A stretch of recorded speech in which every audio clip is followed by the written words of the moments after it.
the definition of leadership I like the most comes from Raul Heifetz and Marty Linsky. It is leadership is disappointing your own people at a rate they can absorb. Disappointing your own people at a rate they can absorb.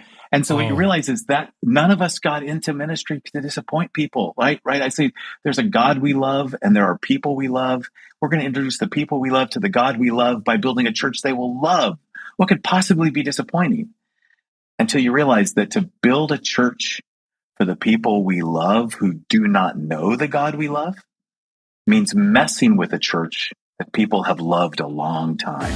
Welcome to the Carey Nieuwhof Leadership Podcast on YouTube. It's Carey here, and I hope you enjoyed today's episode. It helps you thrive in life and leadership. If you're new, make sure you subscribe and leave a comment if you really enjoy the episode. Today, we're going to sit down with Tod Bolsinger. He is on the faculty at Fuller Theological Seminary.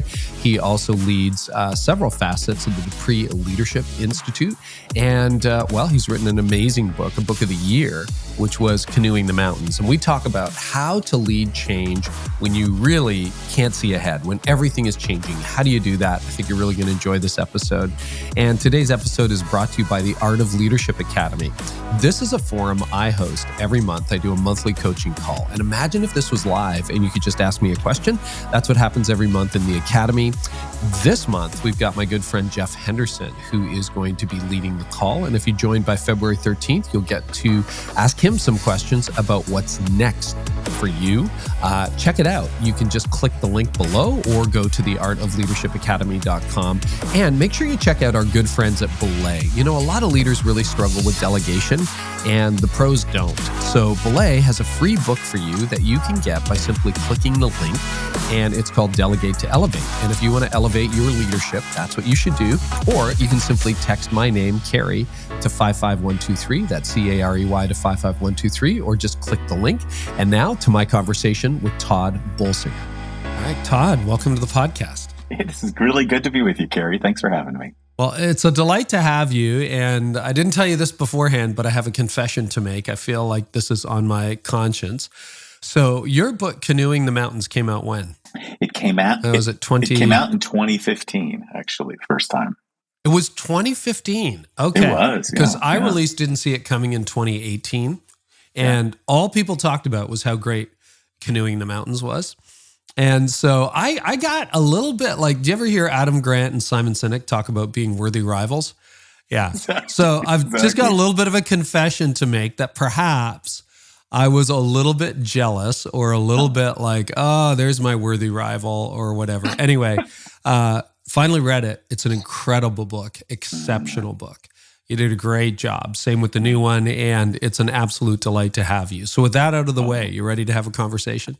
That is very kind of you, because I often have people say to me, you should have a podcast like Carey Nieuwhof. And I think, his is great. I am not doing that. Well, you wrote some incredible books. So, all right. Well, very nice. Very, very nice to have you on the podcast. And I do want to dive into the ideas because I think you really, really helped a lot of leaders with your work. So you start with something that seems so obvious, yet it's so hard day to day, and it's so well articulated. The world in front of you is nothing like the world behind you. When you wrote this back in 2015, you had no idea what the world was going to go through. We had no idea what the world was going to go through. Here we are almost 9 years later, and it's like, what? Like, why is that phrase almost always true? The world behind you, the world in front of you is almost nothing like the world behind you.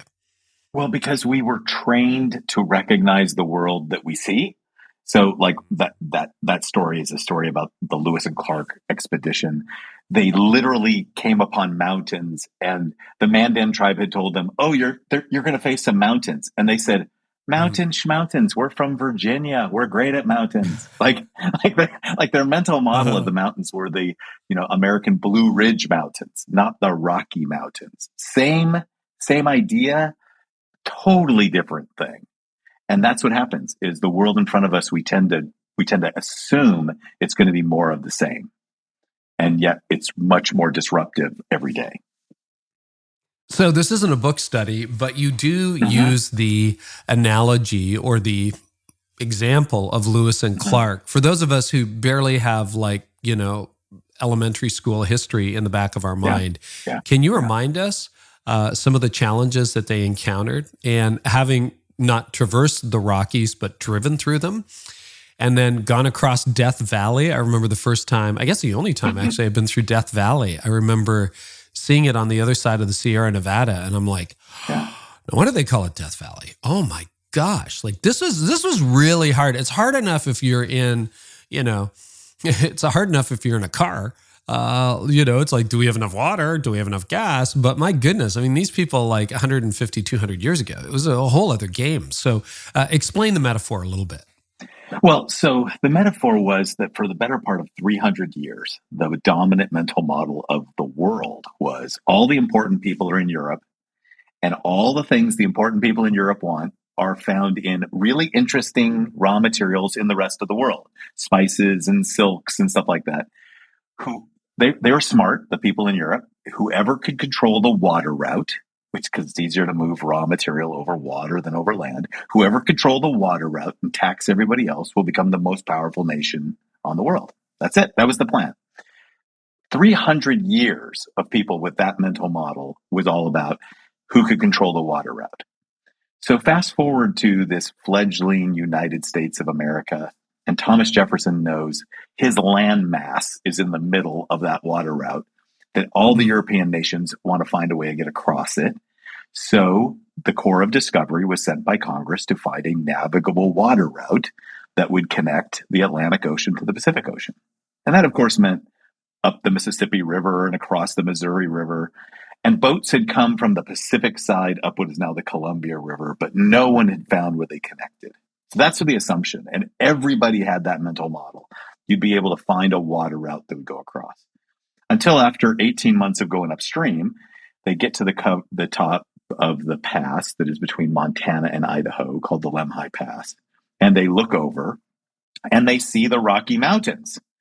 And again, their idea of mountains were these rolling hills that you could almost imagine carrying a canoe over. Not 14,000-foot peaks that would go on for 300 miles. So the world was totally different. And at that moment, the European-dominated understanding of the globe shifted.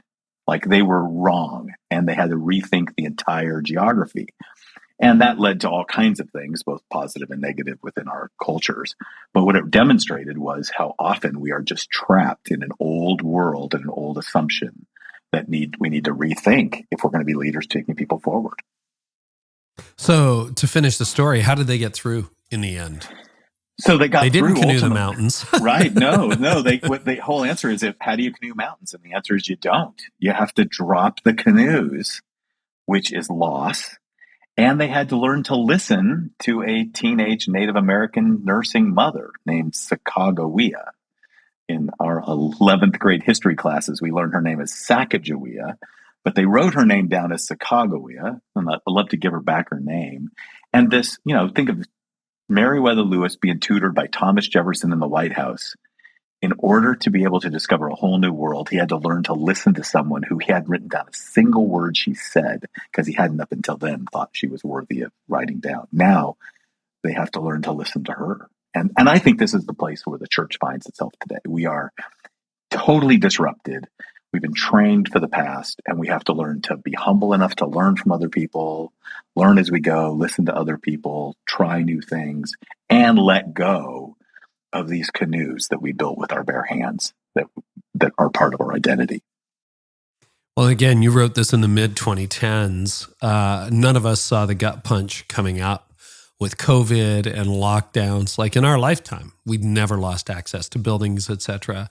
What were church leaders struggling with then when you released it? And how did we weather the crisis of the last 4 years, in your view? Honest assessment. Yeah. So in 2015, when I wrote it, I'd been working on these issues since 2007 with, my mostly mainline denomination. I'm kind of part of the evangelical branch of a mainline denomination, Presbyterians. And really what it was the change of Christendom, like the world, like Christianity in the West having a home court advantage, right? Home field advantage. The culture supporting Christianity. When we started to realize that culture is not going to support Christianity the same way that it did, it made it really difficult for traditional church models to survive. And so people needed to change and needed to address those changes. The problem is, up until COVID, people used to argue with me about it. There'd be people who would look at me and say, all we need to do is go back to our roots, recover our past, be more conservative, be more biblical. And what happened then is, in COVID, everything fell apart. Like, everybody got disrupted. And so what we began to realize is, the single biggest challenge that, when I talk to leaders, was a challenge of discipleship. It was a deep challenge. We were not as Christian as we thought we were when we got to a crisis. We were not as interested in loving our neighbors, and we were not as interested in sharing our faith and demonstrating our faith. We got really self-absorbed, and we just wanted to go back to what is familiar to us. And that became the challenge. Yeah, it's funny how evangelism and discipleship are really interconnected, that the discipleship crisis is actually somehow related to our unwillingness or inability to share anything about our faith with other people. Yeah, so, we got gut punched 4 years ago with COVID, et cetera. What are you seeing now, almost a decade after writing Canoeing the Mountains? Same issues, amplified issues? You mentioned the mainline church. I think a lot of evangelicals now find themselves in the same boat. Exactly the same boat. Yeah, all of the books. Lack of pun. Yeah, well, all the books. I mean, all the books, including people you've interviewed, will tell you the same thing. We are in a decline. The West is in a crisis of decline, and that we are now having to grapple with the fact that what I tell people is, you can't keep trying harder. That's like, keep trying harder is like paddling a canoe when there's no water, right? Like, you gotta learn to train differently. And that's the biggest challenge today, is how do you help people who remember the glory days give up the idea that if we just go back and recapture them, we're going to be fine, instead of learning our way into a future. Yeah. What's wrong with the way we classically train leaders, or increasingly we don't? I mean, we just hire internally, right? So what's wrong with that, the way that we approach it? And you work with a seminary, so. Yeah, I do. Actually, I say I work at a seminary. Everybody who comes to the seminary, somebody told them, "You're the best Christian I know. You should go pro." and they come to professional Christian school, and we give them a Master of Divinity. I mean, that sounds like a superhero, right? The problem is what we've trained people for. A lot of the things we train people for, we need to train them for. You still need to handle the scriptures well. You still need to handle people's souls well. You still need to create healthy communities. There's still things that have to be done well. The problem is we didn't prepare people to lead change well. And I said that we're good at taking people through individual change, loss of a spouse, crisis. We're not good at taking communities through change, or taking communities through change that we embrace intentionally because we have to change. And I think there's an adaptation to that skill set that has to happen more and more in our training. Yeah, I look at it this way, and it's probably why I have a job today. I went to seminary back in the day. I went in the 90s, right? So I think I graduated in 96, 97, thereabouts. But I look back on it, and I learned how to read the Bible. I learned exegesis. I learned Greek. I learned preaching. I had a great preaching prof, et cetera, systematic theology, a little bit on pastoral care. No idea how to lead a board meeting. No idea how to raise money. No idea how to keep up the pace week to week. No idea how to grow a church. No idea how to do outreach. None of that. It was so impractical. Valuable, but impractical. Has that changed at all? Have you seen the educational models evolve a little bit, or where are we winning? Where are we losing on that front? Well, it's beginning to change. I think almost any institution that has done a survey of their alums would get your report. That's it. Yep. So it's beginning to change. The problem, however, is that one of the most powerful impacts, quote somebody gave me, was, at the moment of crisis, you do not rise to the occasion. You default to your training. I learned that from working as a pastor next to a Marine base, and it was a common statement they made in the Marine base. We keep training people for the old world, including our professors. Many of our professors, I'm 59-year-old professor, and it's pretty hard not to keep wanting to go back and train people the way I was trained, instead of continually acknowledging that a learned faculty is not nearly as important as a learning faculty that has the ability to keep learning as you go. Yeah. Good distinction. Trust is an important part of leadership, yet a lot of leaders really struggle to establish trust or to have people trust them.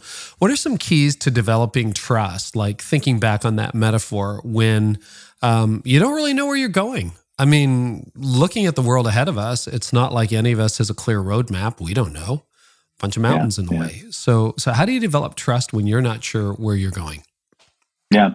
So so I would say that the combination that I talk about is no one's going to follow you off the map. They're not going to follow you into uncharted territory, into the unknown, if they don't trust you on the map. So you start by being trustworthy in all the areas that you need to be trustworthy in. So I always tell people there's no transformation without trust. No one's going to trust you for a vulnerable act of being transformed unless they trust you. But trust is not transformation. And one of the big mistakes that a lot of leaders make is they think as long as everybody, if I can get to the place where people trust my character and they trust my capacity and my ability, well, then we'll be fine. And the answer is you've got to be comfortable with developing trust that you then invest in transformation, where just the act of taking people through that means your trust is going to go down. You have to disappoint them. You have to, I work in this area called adaptive leadership. And adaptive leadership starts when a person looks you in the eye and says, Pastor, what are we going to do? And you, if you have any integrity, have to look them back and say, I don't know. And we're going to have to learn our way forward because no one's been here before. I've never seen this mountain before. And so we're going to learn our way forward. And so adaptive leadership starts with this notion of learning. Learn as we go and let go of the canoes, face losses, and keep moving forward. One of the DMs I get a lot, and one of the things that just keeps coming up again and again when I talk to church leaders, is a lot of us are people pleasers. A lot of us really enjoy being liked. And I imagine it's easy to confuse being liked with being trusted. And then when you're liked, you don't want to risk unpopularity because you had enough angry messages, angry emails, angry confrontations from things you didn't do, right? Just they didn't like the way the election went. They didn't like the way you said or didn't say something. We're in trouble for stuff we didn't do. Now, all of a sudden, we're in trouble for things we did do. What happens to people-pleasing pastors or people-pleasing leaders in a time of change? So the definition of leadership I like the most comes from Ronald Heifetz and Marty Linsky. It is leadership is disappointing your own people at a rate they can absorb. Disappointing your own people at a rate they can absorb. And so what you realize is that none of us got into ministry to disappoint people, right? I say there's a God we love and there are people we love.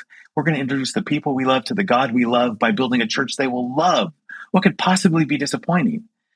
Until you realize that to build a church for the people we love who do not know the God we love means messing with a church that people have loved a long time. And they get disappointed.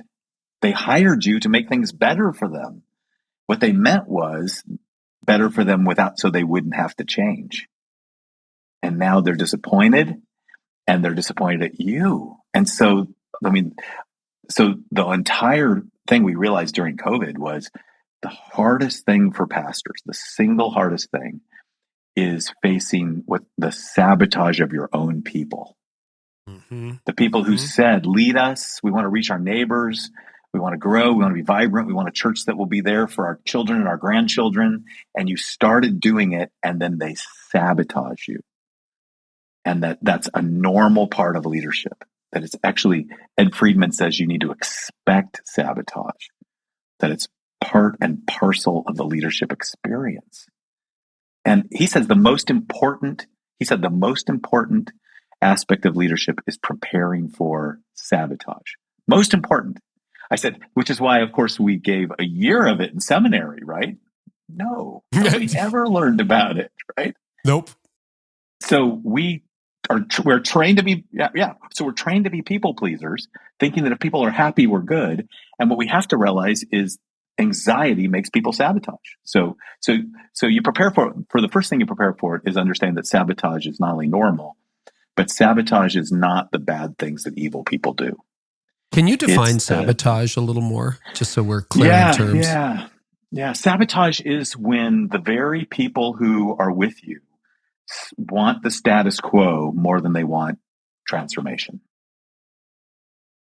It is the experience, to me, as I say, it's the experience that happened on the other side of the Red Sea, right after the parting of the Red Sea and the destruction of the Egyptian army. And 6 weeks later, you can go look it up in the Bible, 6 weeks later, they're saying, they killed our children, but we did have leeks and onions. Maybe we should go back.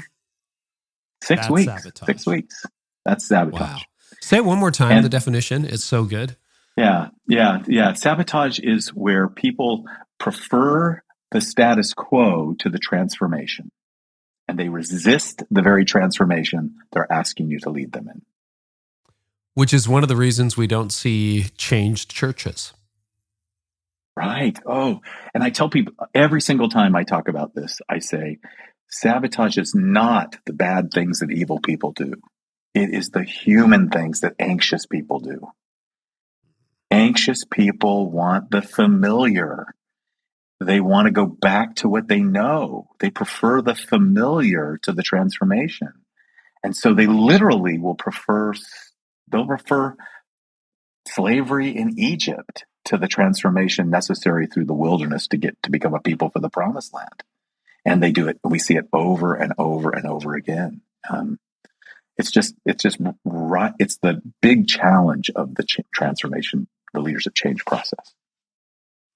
Good. That's super helpful. I think we were talking about what you have to do to prepare for that moment, to prepare for sabotage, disappointing people. How do you do that?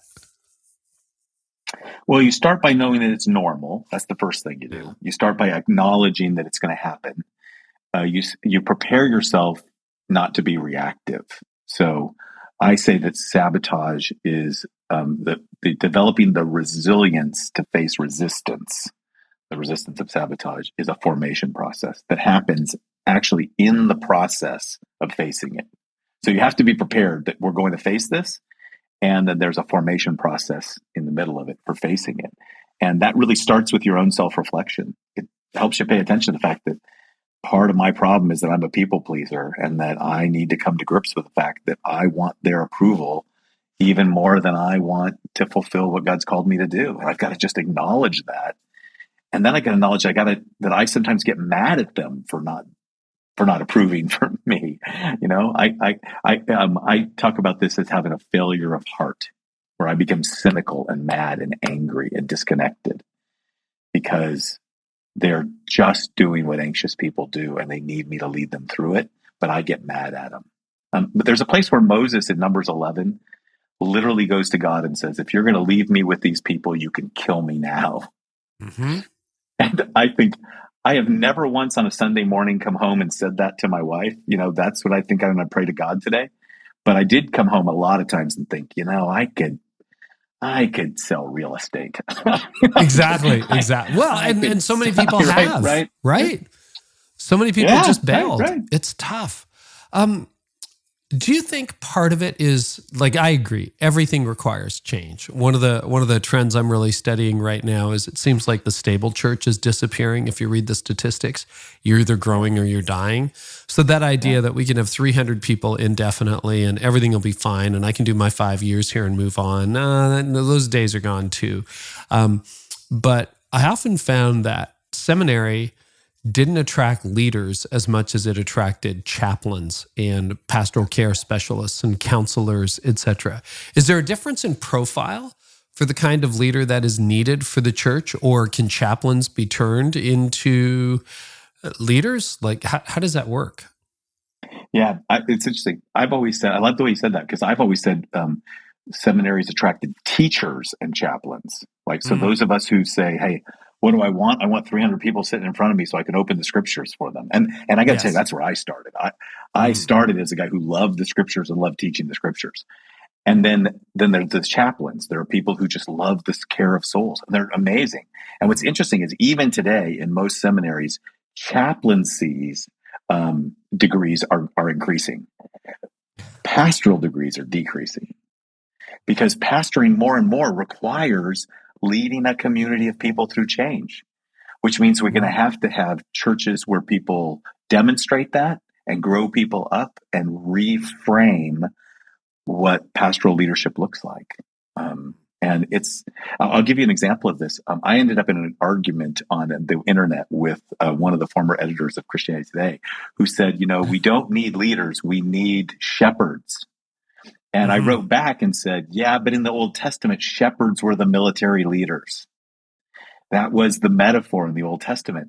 The problem wasn't being a leader. The problem is if you were a shepherd who didn't protect the sheep.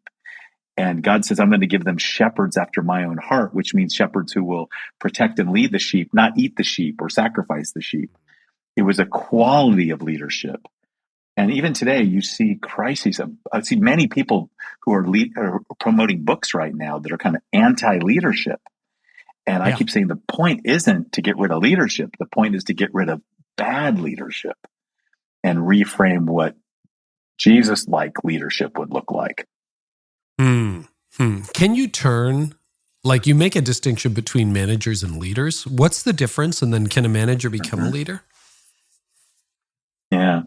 So my friend Scott Cormo describes the best description I know of management, which is stewardship. It is taking care of the things entrusted to your care.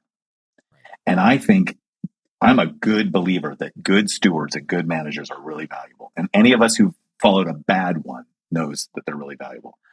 But what management is about, even the folks from Harvard will tell you, is about managing complexity. It's making things that are complex simple and effective. Leadership is about managing change. And that's really, to me, Carey, at the heart of it, which is we never prepared spiritual leaders to understand their job was to be able to take people faithfully through change. And that's why my entire company and my entire life is built around helping faith leaders thrive as change leaders. That's what we're about. And that requires teaching a different skill set. So I do. So let's break down that. Yeah, that there are. Go ahead. Yeah, I believe that people can be trained as leaders. It's a skill set. It's like training people to be good preachers or good teachers. It's a skill set.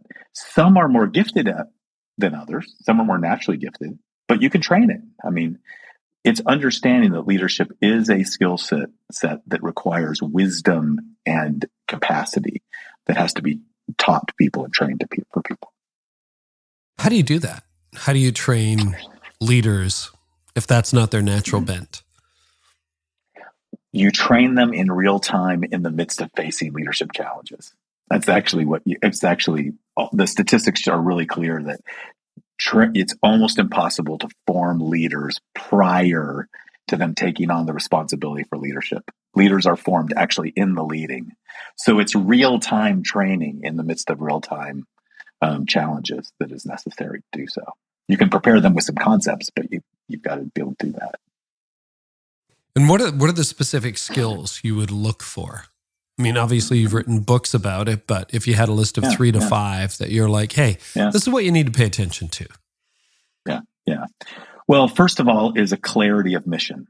I understand what I'm called to lead and the transformation necessary, right? So what it means is it's not just my job to create a community, it's a community with a purpose. There's a sense of missional intent that is really important for leaders. That's why we work really hard at helping people say, it's not just enough to say, I want my church to survive. Or I talked to a seminary president once and I said, what is your vision for the seminary? He said, my only vision is that our school survives. The answer is survive for what? There has to be a missional intention. And the second is you have to prepare people that transformation means loss. It means dropping the canoes, picking up your cross, dropping the nets. It's like it's loss. It's always about loss. And what Heifetz and Linsky say is people don't resist change, they resist loss. So I believe having people leverage the emotional intelligence and the empathy that they've learned in personal pastoral care to take people through personal losses is exactly what has to then be transformed to take communities and churches through corporate losses that they embrace. And then you need the resilience to face the resistance. So it's missional clarity, taking people through loss, dropping the canoes, and keeping going towards your missional purpose in face of resistance are the big skill sets. Let's talk about resistance and resilience. That seems to be a very difficult thing these days. It's funny because, I think about it, here we are, 4 years on the other side of COVID, and I don't hear business leaders talking about it much anymore. But in the church, it just seems to be this massive hangover that has been a defining moment for us years later, where we're not emotionally recovered. We're, for the most part, not congregationally recovered, where we're still a little bit gun shy at times. What are some keys to resilience and handling the resistance? Once bitten, twice shy. That's what I'm still picking up. And it's weird because no one in business is. They're not worried about the next lockdown. They're not worried. That is in the dust. It's in the rearview mirror. And business leaders involved in the church listening to this would agree with that. But your church leaders, they're still struggling. Yeah. So there's lots of books that were written on resilience, especially even in the church, pastoral resilience. Yeah. A lot of it was around self-care. It was around, we didn't have good boundaries. We got burned out. We didn't know how to care for each other. All good things, all really, really good things. The best definition of resilience I know, though, comes from a guy named Andrew Zolli, who talked about nations that needed to be resilient. How does Rwanda come back from genocide? How do you come back from an ecological disaster? And his answer is that resilience is the capacity to maintain core purpose and integrity in the face of dramatically changed circumstances. Maintain core purpose and integrity. So think about that. Mm-hmm. What is threatened when we have a crisis?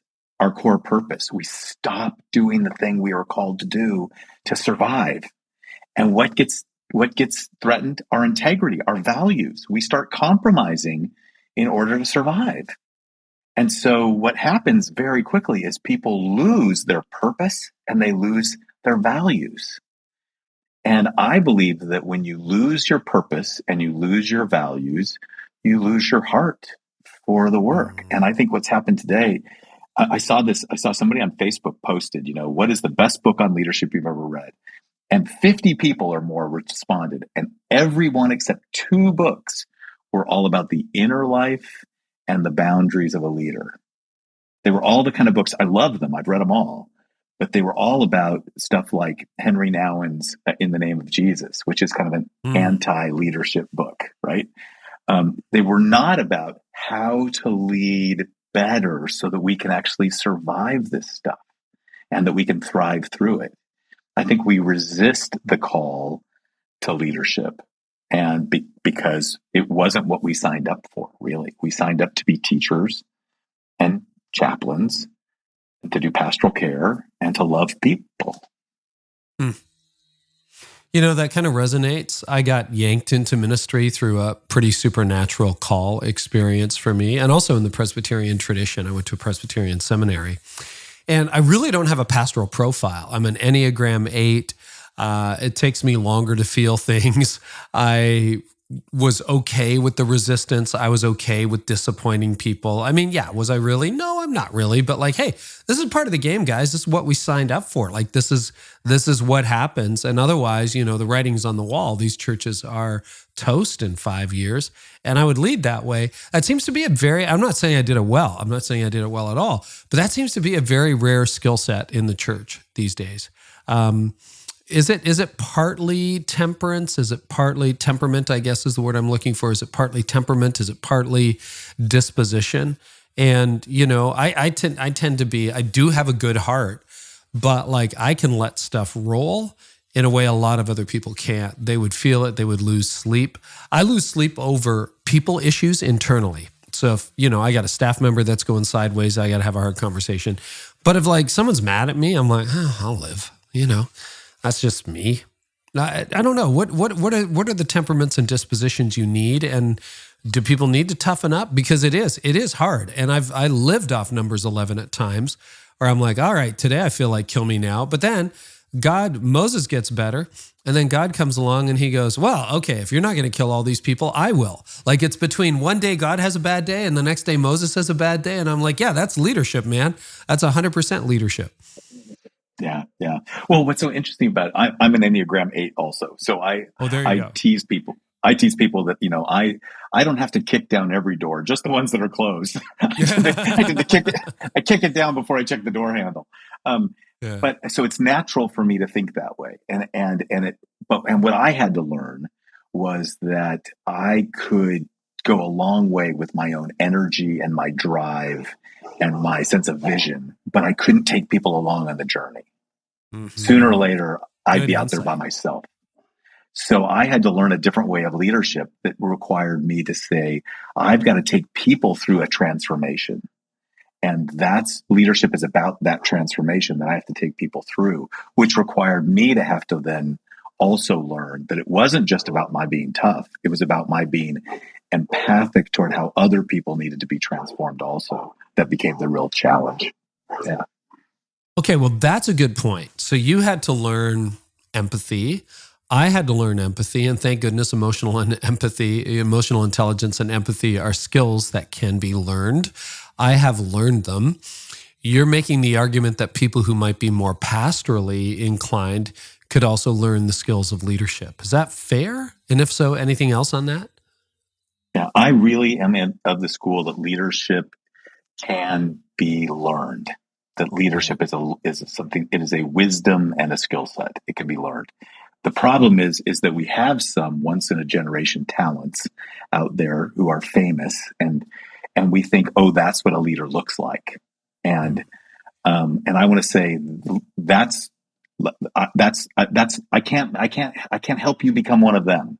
I can help you be faithful to lead your people through transformation so they can be a faithful witness in your community. That is what we work on. So the rub to me, and this is anecdotal, you probably have a lot more research on this as a professor, but in the many conversations I've had, what I'm picking up is that the chief block is for people who are very sensitive, who feel it, who feel called to hold the hand of people, who genuinely love their congregation and don't want to hurt them. Hurt being, I'm going to do something you don't like. Almost like giving your kid a needle, not to get into controversial stuff, but just kids got to go to the doctor. That's not going to be a fun visit. It's not going to, I don't care what your kid is. No. Your child is not going to have a good time at the doctor, particularly if they have to perform some kind of procedure on them, but you do it because you're a loving parent, etc. So what are the skills necessary for that emotionally sensitive, heartfelt leader who really doesn't want to hurt people, who doesn't like to disappoint people? What do they need to do? The same way I had to learn empathy, you had to learn empathic skills. What do they have to learn? Or is it even possible? Well, I do think it's possible. What I've seen is for folks who start with a pastoral identity that is built around caring for people, they have to recognize that there is nothing caring about leaving people in places of despair. That if you do nothing, this community you invested will die. It will. That's not because anybody did anything wrong. There's just a life cycle to these things. They will die.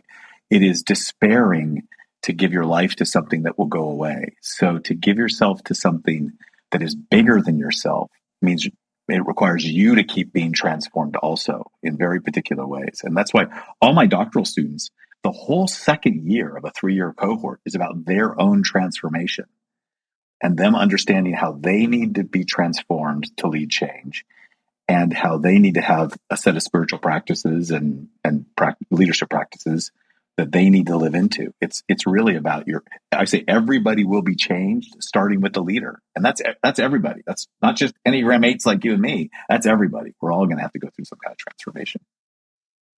How do you counsel them to get through the inevitable disappointment and the personal hurt and frustration? I'm pretty close with a guy who really does have a pastoral heart. And like our conversation always returns to, but these people left, or these people are disappointed in me. And I'm like, you'll get over it. Like, I don't know. What do you do to train? What do you do to help people through that inevitable disappointment so they don't turn back? Yeah. Well, you don't do that. Okay, bad advice. Don't hire me as a consultant. All right. Yeah, exactly. Say, you don't tell them you'll get over it. Actually, what you do is, it's interesting. What you do is you say to people, you actually help them get in touch with their own disappointment. So it starts with your own self-reflection. I really believe that leadership starts with your experience of feeling vulnerable, as if I know I'm not doing a good job and I have to learn. My wife is an artist. She's a professional artist. And she says that every single one of her paintings goes through what she calls her grandma stage. And what she means by that is her grandmother was like a recreational painter who went to the YMCA and took classes. And, there's sweet pictures, but they're not art. She said, even the best things I do have a stage that feels as if it's never going to be a genuinely beautiful piece. It goes to an ugly stage. For me, that ugly stage will be different than somebody else. That sense of you have to go through how vulnerable it feels to take people through loss and change. And then you've got to recognize that vulnerability will kick up in me and I'll want to stop the process. So I talk a lot about the vulnerability of leadership is what you have to be able to go through. And it's different for different people, but it's not something that you can avoid. It just feels vulnerable. It feels like that's not going to work, or I'm not going to survive it. I had one of my clients say to me, Todd, I think I could learn this adaptive change. I just don't know if I can survive it. And okay, let's talk about what you need to survive and thrive through it. Yeah. So extend that conversation. What would that look like? You can abstractify it a little bit. If that's a word. Yeah. So what it often meant was the first thing that happens is to realize most of us carry a mental model that to lead, I have to do this by myself. I'm not the expert. I need to fake it till I make it, which is almost always wrong.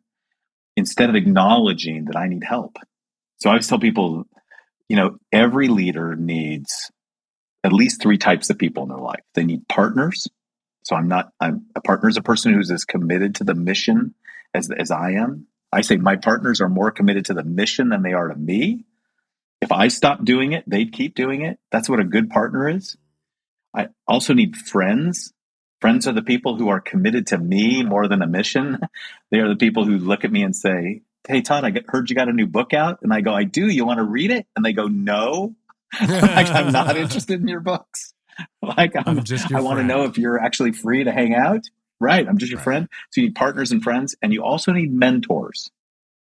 And for me, mentors is the big category for therapists and spiritual directors and coaches and mentors. Mentors are the people that you can show up vulnerably, and they will hold you in that moment of vulnerability to help you become the person that God wants you to be to fulfill your mission. And you need all 3 of those. So when I'm working with someone or we're working with someone, we don't work so much on the techniques as we work on the support you need to continue to be vulnerable and face your own transformation so that you can actually continue through the process of your own change to take people with you in that change process. You also say resilience comes from a rhythm of leading and of not leading. So what does not leading look like? Yeah.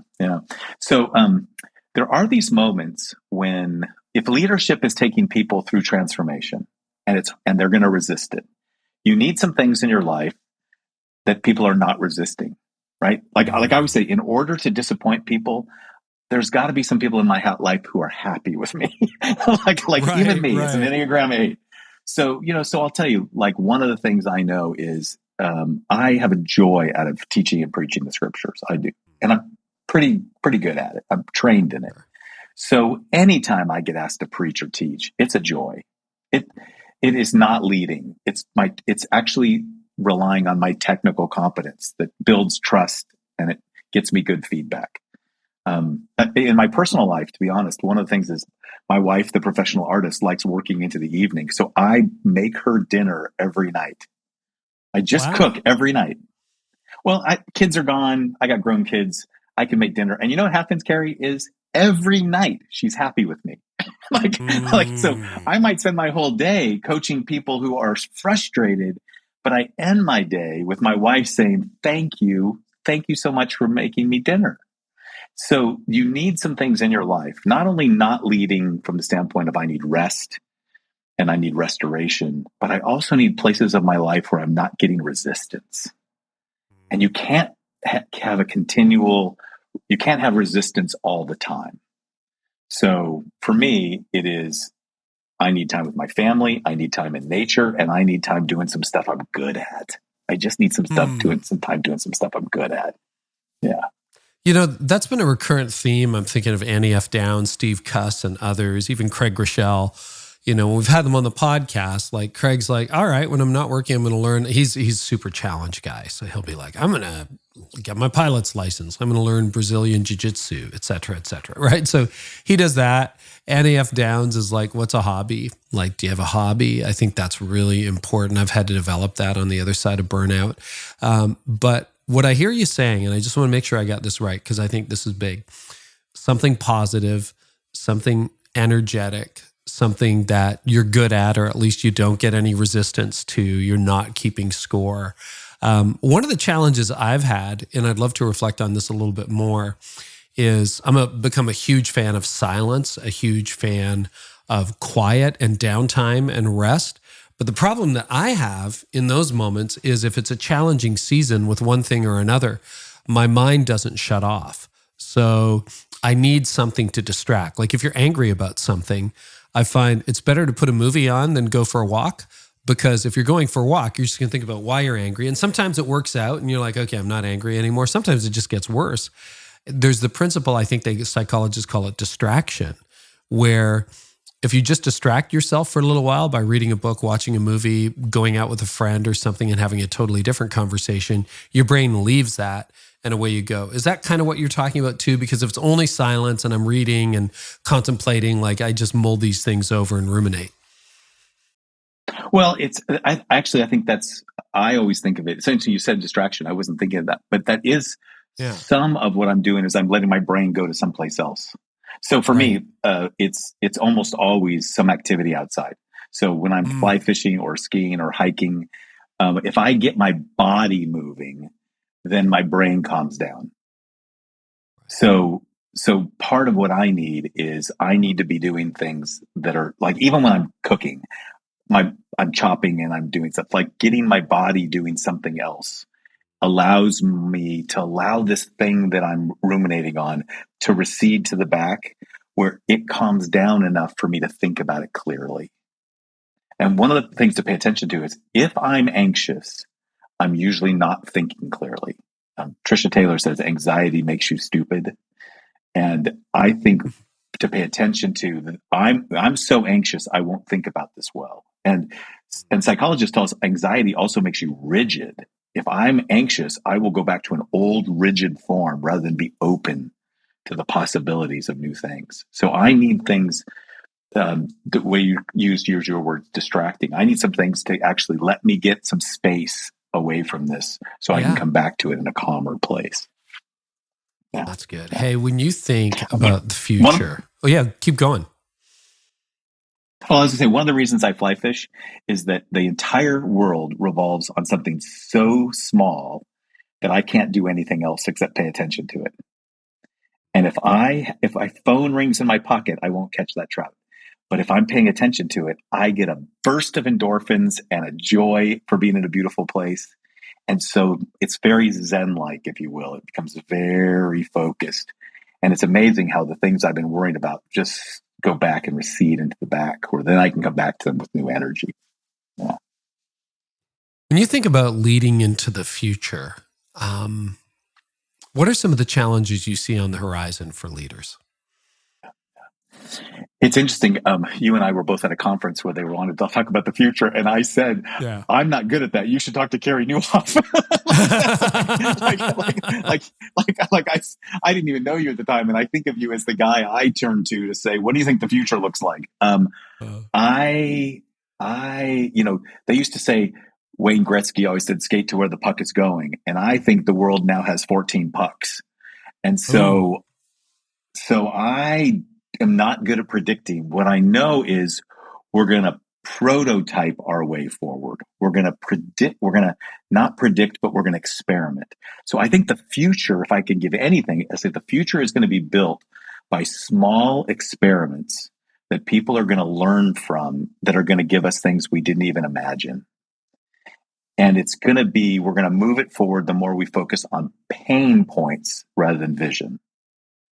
Jim Collins even said, great leadership is not a stirring vision. It's someone trying to solve a real problem in the world.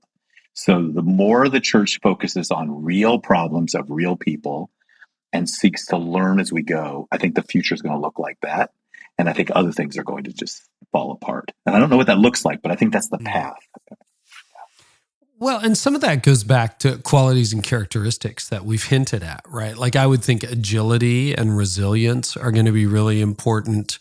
I was having that conversation with my staff today. It's like we're doing some pivots on some things. There's last minute things. And it's like, hey, this is what we do. And if it means I need to blow apart my schedule for the next 3 months and cancel a bunch of stuff, I'll do it. What other skills do you think are going to be really critical for leaders to develop? And thank goodness leadership can be learned. I agree. Yeah. Curiosity is a huge one. Just getting good at asking questions. In my church, a guy I had was a consultant of like a Fortune 100 company. And he was so wise. We'd always come to him and go, what do you think?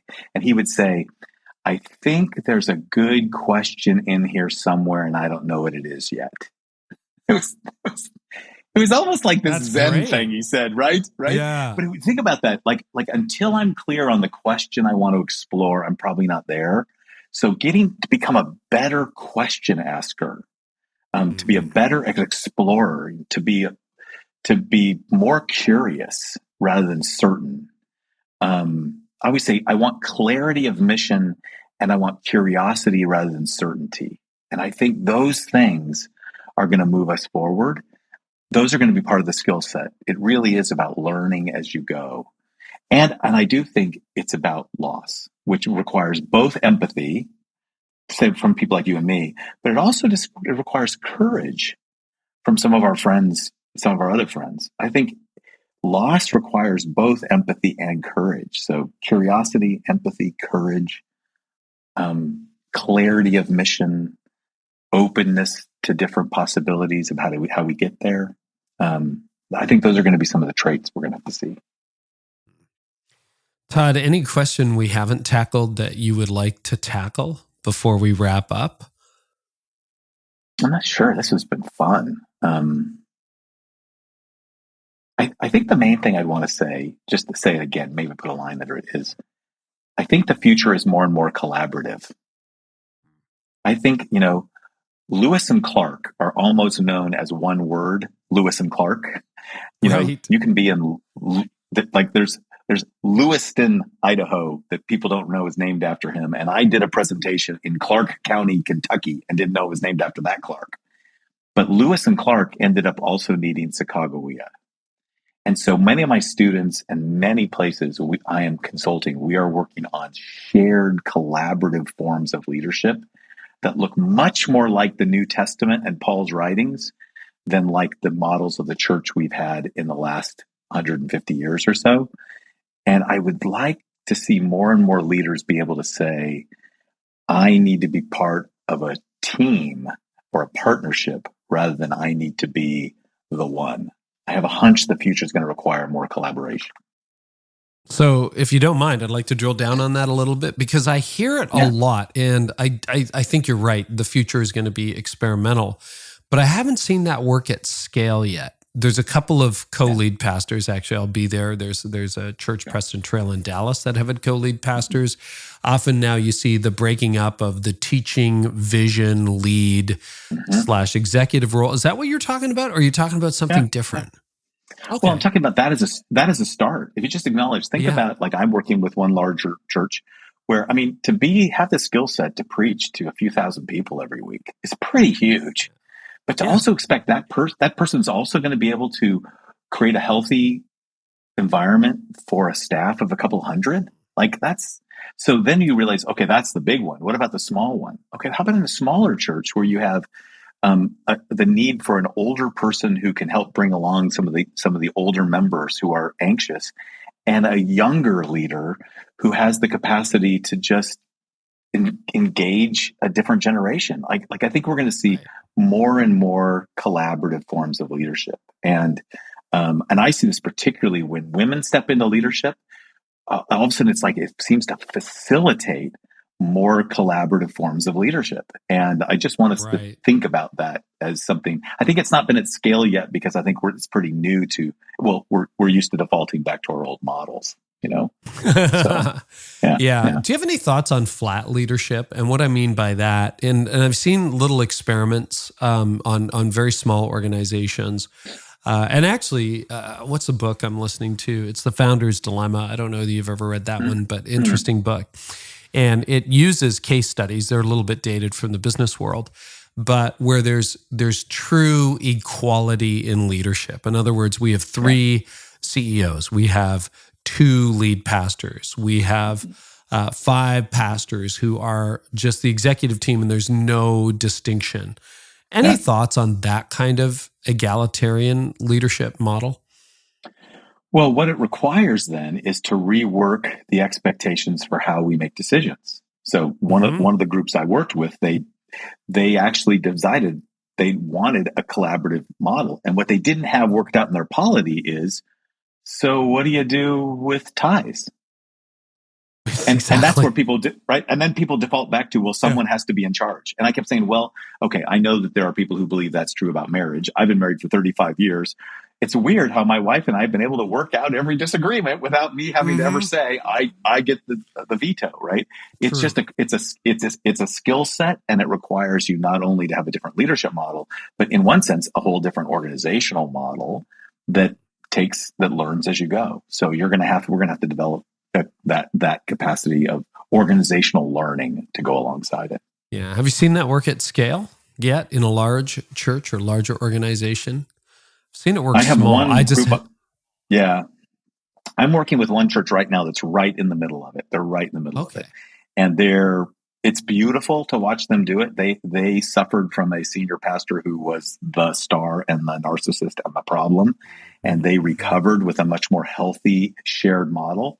But it is a learning curve. They are actually having to learn how to do that together. And it's a very capable church, but they're having to learn how to do it. And so seeing more of it beginning to happen. A large church in the Midwest, they elevated an associate pastor to senior pastor who was a woman. And she said, I will only do this if I can do this collaborating with someone else. And right now, they literally went and found a partner for her, and the 2 of them are beginning to lead this church.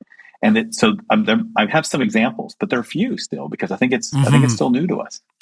Well, it's developing along the way, and some of it may actually be a reaction to the top-down male leadership that a lot of us are rebelling against, and then others might just be, hey, we want to try something collegial and new. But yeah, it raises a lot of questions, but a lot of opportunity there. Well, Tod, thank you so much. It's been a great conversation. Your most recent books, you have a new one called Tempered Resilience, and of course, Canoeing the Mountains. People can get those anywhere books are sold. Where can they connect with you online these days? So the easiest way to connect with me is through in social media, Tod Bolsinger or Tod Bol. It's just the easiest thing to get a hold of me. But if you find that, and it takes you to everything else. So yeah. Great. Awesome. Tod, thank you so much. Really appreciate you. Thank you, Carey. It was really fun. Really, really fun.